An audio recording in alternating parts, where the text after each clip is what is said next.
चा भक्त आहे, त्याच्यामुळेच मी खाली बसलो. माझी सुरुवात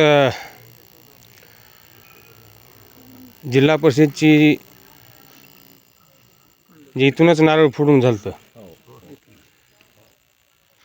त्याच्यामुळे मी इथं खाली बसलो. मी खुर्चीवर बसलो नाही, त्याचं कारण ते होतं. चांगली गोष्ट आहे.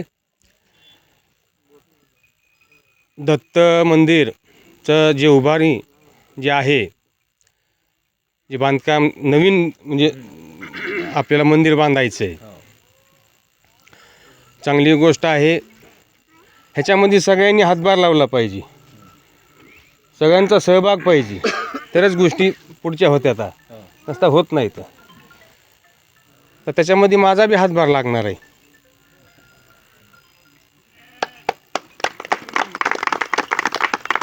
मी इथून आताच घोषणा करतो, मी 51,000 रुपये त्या मंदिराला मी देत आहे.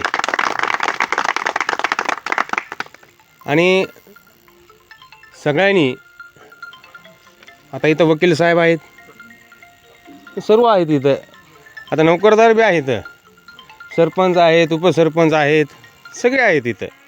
सगळ्यांनी हातभार लावा आणि या दत्त मंदिराचं जे मंदिराला जे आपल्याकडून जे होतंय, खास करून जे आता समजा आता मोठे माणसं आहेत, वकील साहेब आहेत, बाकीचे आहेत, त्यांच्याकडून मी जरा जास्त आलं पाहिजे.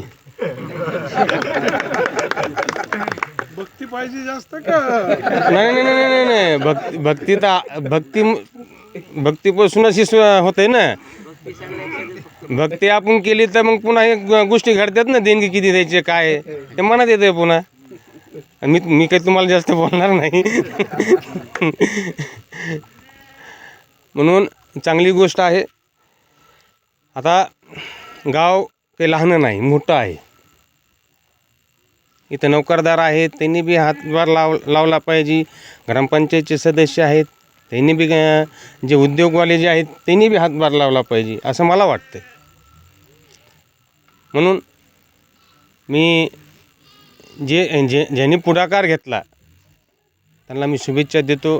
आणि हे चांगल्या पद्धतीनं आपण दत्त मंदिराच्या बांधणीचा आपण चांगल्या पद्धतीनं पार पाडू, एवढंच बोलतो.